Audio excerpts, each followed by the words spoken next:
The honourable member for Calgary Elbow. Very much, Mr. Speaker. Alberta has among the highest rates of domestic violence in the country, and 4 out of 5 victims are women. A very troubling report released yesterday shows that Airdrie's rate of intimate partner violence is 4 times higher than the rest of the province. To the Premier, are you aware of this report, and what is your government doing to address this issue in Airdrie specifically? The Honourable Premier. Well, thank you very much to the member for this very important question, and it is without question a very, very important issue, and no one should live in fear for their life, for their safety, or for the fear of the life and safety of their children.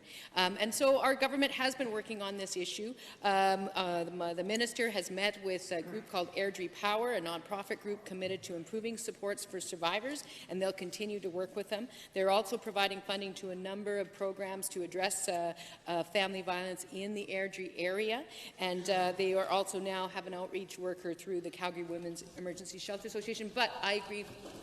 Thank you, Honourable. Thank you, Mr. Speaker. Now, perhaps even more troubling is the fact that Airdrie numbers are based on police-reported incidents, and we know that many instances of domestic violence go unreported. One of the challenges Airdrie faces is a lack of shelter beds. While similar-sized cities like Grand Prairie and Medicine Hat have dedicated shelters, Airdrie has no shelter at all, which means they rely entirely on overstretched services in Calgary. Again to the Premier, I know your government has made additional investments in women's shelters. Will any of this money flow to Airdrie? Honourable Premier.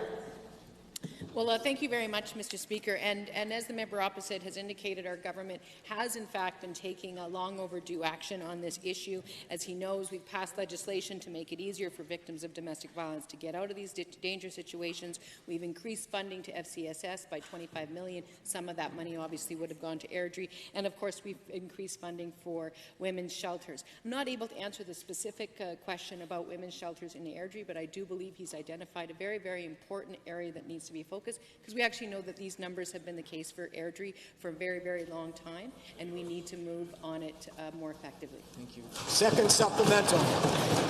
Thank you.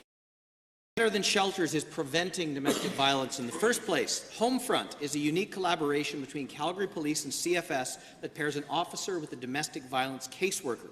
They provide early intervention for at-risk families, including counselling, risk assessment, and safety planning.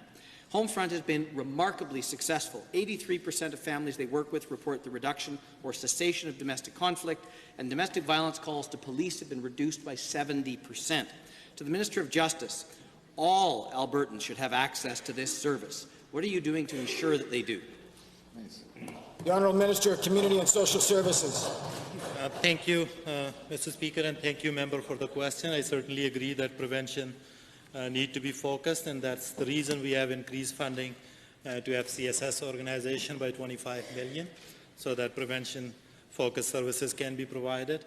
And I certainly appreciate the work Homefront and many organizations like Homefront does across this province, and we are continuing to have stable funding for these organizations so we can deliver our services in the best way possible. So thank you again. The honourable member for